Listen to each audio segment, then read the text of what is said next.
quiero darle la bienvenida a esta hora a Andrés Aleán Romero. Él es profesor economista y profesor del Instituto IDEAS de la Universidad Tecnológica de Bolívar. Profesor Andrés, bienvenido, ¿cómo está? Buenos días. Buenos días, es un placer saludarlos. Bien, muchas gracias. Bueno, básicamente para contextualizar a las personas, ¿qué puede entender la gente cuando le dicen que levemente está disminuyendo la inflación en el país? Bueno, la inflación se define como el aumento generalizado en el nivel de precios. Por supuesto, trae la consecuencia negativa de que si nuestros salarios aumentan en menor medida que los precios, pues eso significa que nuestro poder adquisitivo se va a reducir. Es decir, si antes nos alcanzaba para comprar cierta canasta de bienes y servicios, ahora con la inflación nos va a alcanzar para comprar una canasta con menos bienes y servicios que antes. Entonces, lo que ha sucedido en términos de datos, lo que publica el DANE, es que la inflación en el mes de abril fue de 0,78%. Esto fue celebrado por el gobierno nacional y en general por toda la población, porque el dato correspondiente a marzo, al mes anterior, de inflación mensual fue de 1,05%, y el dato correspondiente a abril de 2022, la misma inflación mensual, pero en el año pasado, fue de 1,25%. Entonces, la inflación mensual de abril, comparada con el mes anterior y comparada con el mismo mes de abril del año pasado, ha presentado una reducción. Y esa reducción no solo se dio en el mes de abril, sino que viene conservando una tendencia a la baja desde el mes de enero. Y es por eso que muchos analistas económicos han concluido que ya la inflación llegó a un techo, que era el objetivo central del Banco de la República. Profesor, ¿eso quiere decir que los bienes y servicios en términos generales están creciendo de precio, pero a menor nivel, o están disminuyendo su precio? Exactamente. Como lo dijiste, la primera opción es la correcta. Los bienes y servicios en general, en cualquier parte del mundo y en cualquier periodo de tiempo, excepto en situaciones inusuales, el precio de los bienes y servicios siempre aumenta. Y desde un punto de vista no siempre es negativo, no siempre es malo que el precio de los bienes y servicios aumente, porque el aumento del precio incentiva a mayor producción y mayor eficiencia en esa producción de los bienes y servicios. Lo que significa una inflación menor es que la tasa de aumento en los precios es menor. De hecho, en términos de la meta de inflación, del objetivo que quiere cumplir el Banco Central, el Banco Central de nosotros, de Colombia, y cualquier banco central del mundo, nunca tiene una meta de inflación de cero, o incluso una meta de inflación negativa, es decir, que los precios se reduzcan. Siempre la meta de inflación es positiva, y en el caso del Banco de la República, la meta de inflación es del 3%. 3% significa que el precio de los bienes y servicios aumenta, pero en una cuantía que no es significativa. Bien, dentro de los datos que usted al principio nos da, los ítems que influyeron básicamente para que esta tendencia sea a la baja, tiene que ver con los alimentos.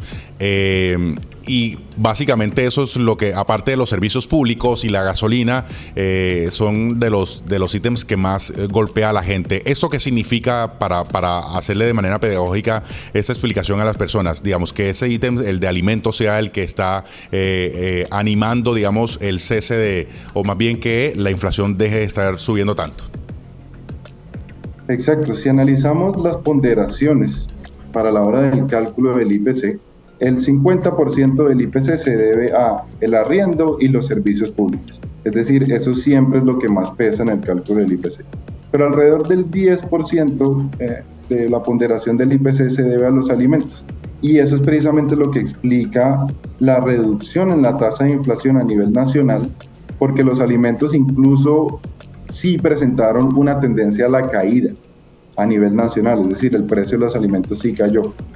Lo que sucedió en Cartagena fue que, a pesar de que el precio de los alimentos conservó la tendencia nacional a una caída, el precio del transporte en Cartagena sí aumentó. Y es lo que explica... ¿Por qué en Cartagena está por encima del promedio nacional?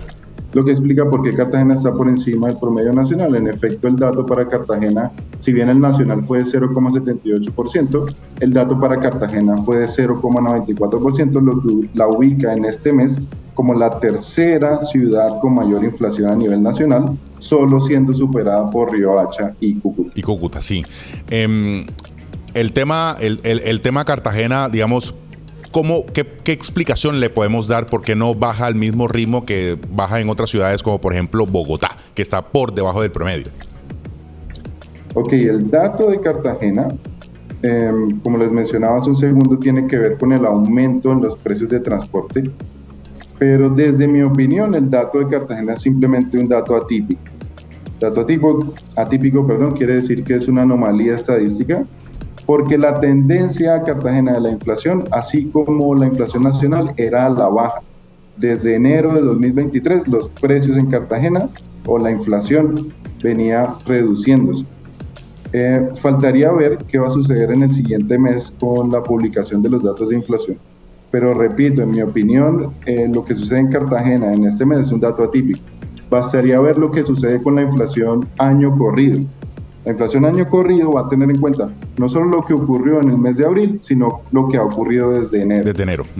Y en Cartagena, la inflación año corrido es solo del 4,92%. Si la comparamos con la inflación año corrido nacional, ese dato es del 5,38%. Lo que quiere decir que si miramos no solo lo que pasó en abril, sino lo que viene pasando desde enero, Cartagena ya no es una de las ciudades más caras, sino que tiene un nivel de inflación por debajo del total nacional. Vea, pues, es una lectura distinta. Es una lectura distinta. Voy a hacer una pregunta de ciudadano común y corriente que no entiende nada de economía. Normalmente el Banco de la República establece como una meta de inflación entre el 3 y el 4%, solo que veíamos antes, después de la pandemia, todo cambia, ¿no? Digamos, porque el tema del contexto internacional, de la cadena de distribución, de abastecimiento, etcétera, eso tergiversó, digamos, todo el mercado y fue esa tendencia, digamos, a la inflación, que no solo es en Colombia, sino a nivel internacional, la tasa de cambio de la divisa estadounidense, etcétera. Para estar más tranquilos y que se marque nuevamente entre ese 3 y 4%, es probable que en algún mes la tasa de inflación sea negativa, es decir, los precios disminuyan, o eso es probablemente, del país de las maravillas, es decir, eso no va a suceder nunca. Desde el punto de vista del consumidor, por supuesto que sería muy deseable que la inflación sea negativa, que haya una caída en el nivel de precios.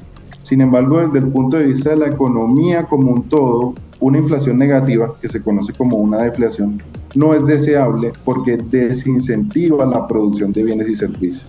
Ahora, ¿sobre qué tan probable es que se lleve a cabo?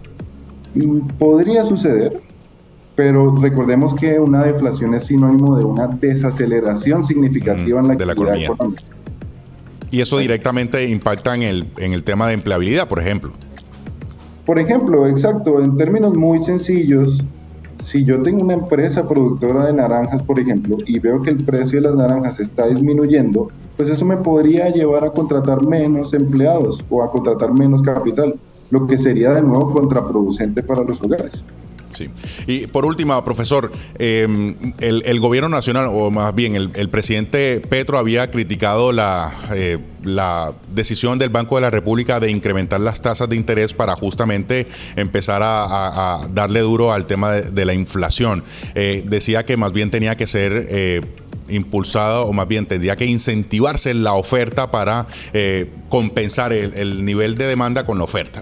Yo no quiero meterme en asuntos tan técnicos, digamos, que la gente lo pueda interpretar bien, pero digamos, profe, ¿le está saliendo bien al Banco de la República en poner altas tasas de interés a los créditos para frenar el consumo y asimismo frenar la inflación? ¿Le está saliendo bien al Banco de la República? ¿Esto es una respuesta acertada del banco frente al tema de la inflación? Bueno, la tesis del Banco de la República y de cualquier banco central del mundo es muy sencilla. Una de las causas posibles de la inflación puede ser que las personas estén presionando la demanda hacia arriba. En términos sencillos, las personas estarán comprando mucho más de lo que deberían comprar. Entonces, para reducir esa capacidad de compra de las personas, para hacer que pidan menos créditos, el Banco Central sube la tasa de interés.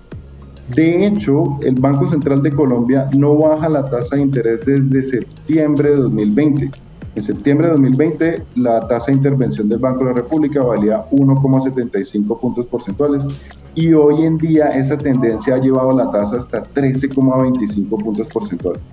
Y los analistas económicos no prevén que esa tasa de intervención caiga en el corto plazo, incluso si la inflación viene cayendo desde enero.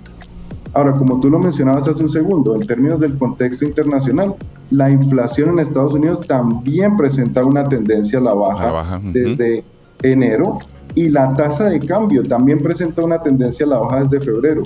Es decir, que tal vez es hora de pensar de que la tasa de interés de intervención debería reducirse.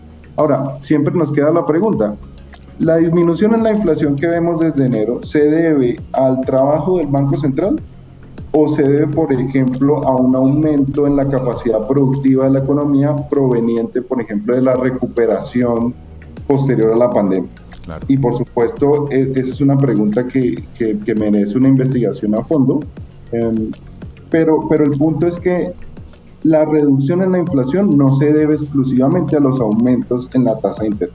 Entonces, en últimas, no se puede decir que la reducción en la inflación sea mérito exclusivamente del Banco Central, porque hay otras condiciones, como por ejemplo las condiciones internacionales, que explican por qué la inflación se ha venido reduciendo en el año 2023. ¿Cómo estás? Bueno, te quiero hacer una pregunta, Andrés. Un televidente te dice, ¿el comportamiento de la economía se puede considerar que es por la política del gobierno o por lo que dice Adam Smith de la mano invisible que hace que ella misma se regule, hablando del tema de la inflación? Ok, si hablamos de Adam Smith escribía sobre el funcionamiento de la mano invisible en condiciones muy específicas, algo que se conoce en teoría económica como la competencia perfecta, pero los mercados reales, la mayoría de los mercados reales distan mucho de las condiciones de competencia perfecta. Los mercados deben ser intervenidos de diferentes maneras, con la tasa de intervención del Banco de la República. Como les mencionaba hace un segundo, la tesis es que aumentando la tasa de intervención, las personas se van a apretar el cinturón y van a consumir menos, lo que presionaría los precios a la baja. Pero otra manera de incentivar los precios a la baja es la intervención del gobierno. La intervención del gobierno, por ejemplo, fomentando el gasto público, disminuyendo los impuestos a las personas de menores ingresos, aumentando el salario mínimo, por ejemplo. Son todas ellas medidas que incentivan la demanda y por ende en el corto plazo también incentivan la oferta, aumentando la disponibilidad de bienes y servicios y por ende reduciendo el precio.